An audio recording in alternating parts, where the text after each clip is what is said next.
Nothing but an invention based on my father's appearance. An imagined version of what I would look like if I had the chance to grow up.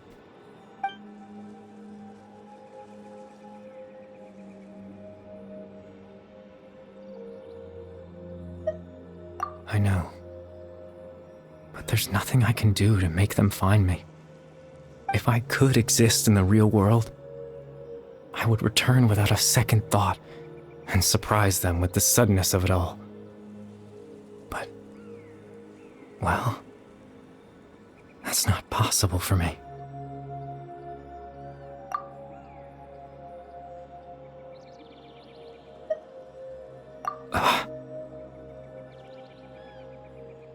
I know.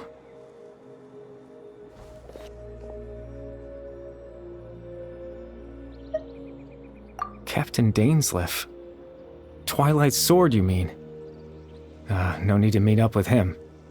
Things should already be settled on his end. Exactly.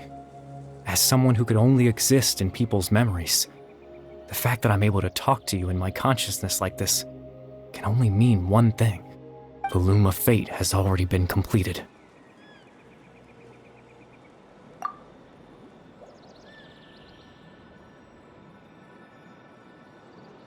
No need to worry about Captain Dainsleif. He's absolutely fine. The only reason he lost the eye was because I happened to guess exactly what he was planning. Captain Dainsleif has had the eye inside his body this whole time, hasn't he?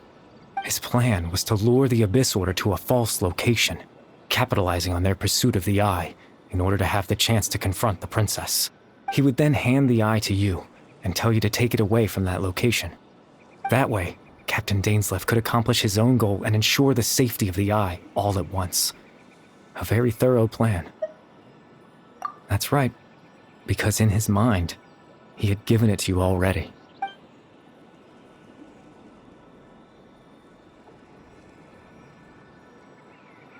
Before you two entered that false location. Traveler, wait.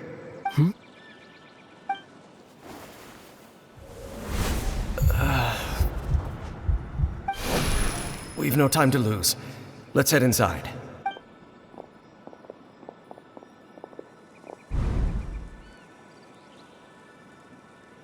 That was when I implanted the memory of him handing you the eye. Given the tense situation at that time, Captain Dainsleif failed to notice anything out of the ordinary, and took that memory to be real. I'm sorry, Traveler, but I needed the Loom of Fate to be completed. And to do that, we had to retrieve the eye.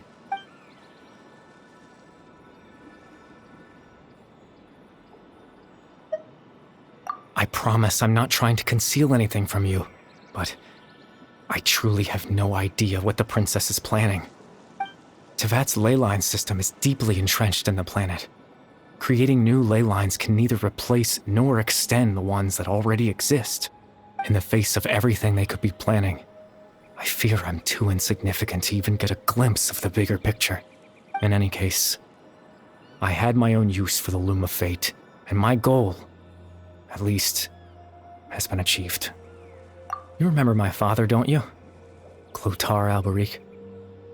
I believe you saw him in your sibling's memory, after he used the power of the Abyss to restore consciousness to my hilichurl form. I suffered from an indescribable level of mental anguish. To comfort me, my father told me a story, that this was a fairy tale world where I had to take on the form of a little monster. That story managed to dispel my fears, even if just for a moment. My goal was simple: to use the Loom of Fate in its near-completed form, when its ability to create memories was at its strongest. To implant a specific memory into the minds of the hilichurls. In that memory, I would tell them a story, just like my father did for me. It was a story of fairy tales and love. But more than anything, it was the story of us.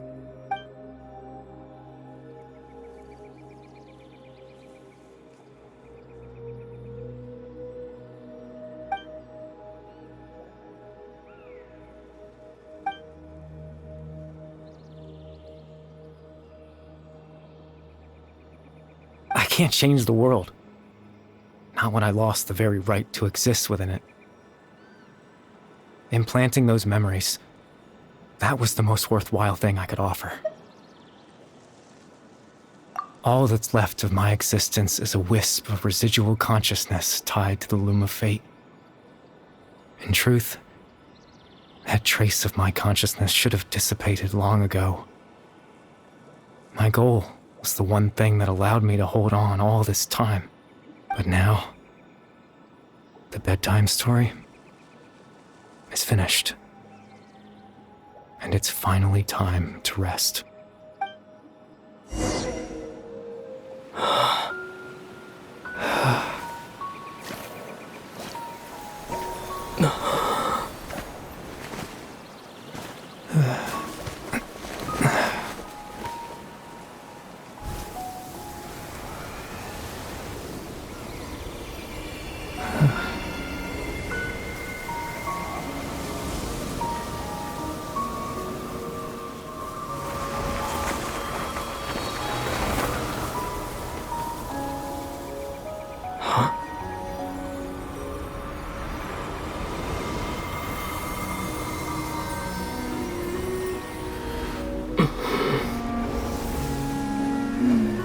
Looks like I was too late to see Caribert one last time.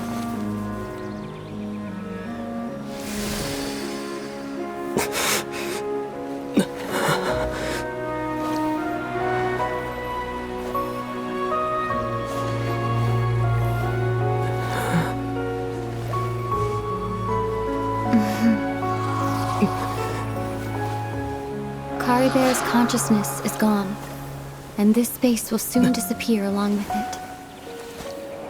Neither of us belongs here. That's why we're not tangible.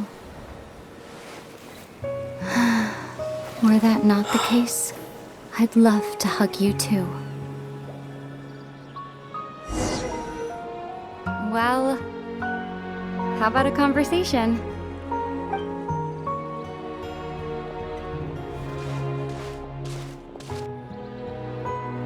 The chance to just stop and talk like this is certainly not easy to come by. Wouldn't you agree? That battle earlier was tough. The one against Dane, I mean. I didn't expect that after everything, he would still hesitate to raise his sword against me. Were it not for that, perhaps I'd still be no match for the Twilight Sword. Even after 500 years. The loom of fate, huh? I still haven't found a way to utilize it to its full potential. But there's still time. Before the heavenly principles awaken. Yes, for 500 years now, ever since the cataclysm in Conria, there's been no sign of activity. Not long ago, you witnessed the Hydro Archon destroy her divine throne. Yes, such a flagrant disregard for the rules, and still Celestia took no action. I suppose that's proof enough of the Heavenly Principles situation. However, the Heavenly Principles will awaken. We just don't know when that will be, or what might trigger it. You could say that. Just look at Caribert. He was so pure and single-minded. The space we now find ourselves is a perfect representation of who he was. Quiet and peaceful. Even as a hilly churl, seeing the terrible sight within the mirror wasn't enough to taint his spirit. He brought comfort to the people of this world, even though he was denied the very right to be a part of it. So ask yourself this. Who was it that deprived him of that right to exist? Of course, that's only one example. My feelings about the Heavenly Principles are too complicated to explain in just a few words.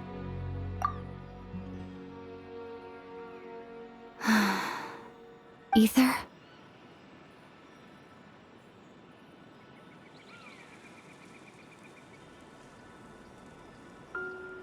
You're the only one in this world who calls me that. There's so much I wanted to ask you, but for some reason, I'm not interested in asking those questions right now. There's just one thing I have to ask. One thing I could never understand. Why? Why can't we continue our journey together?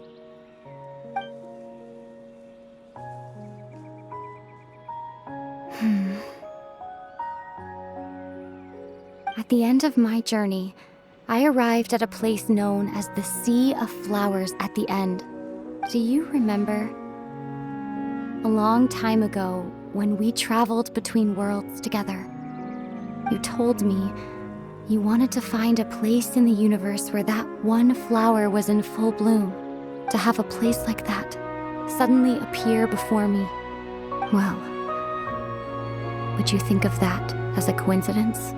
You mean... I miss you too, Ether.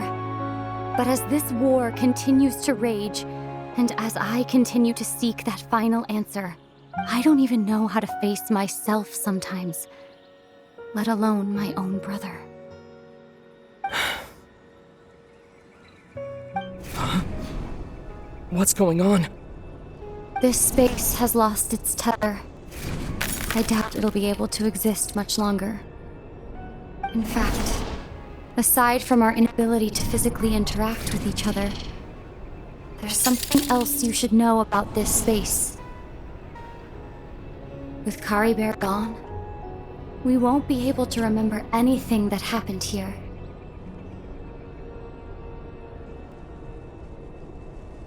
Everything in this space will be wiped from existence, including all memory of our reunion. You're only telling me this now?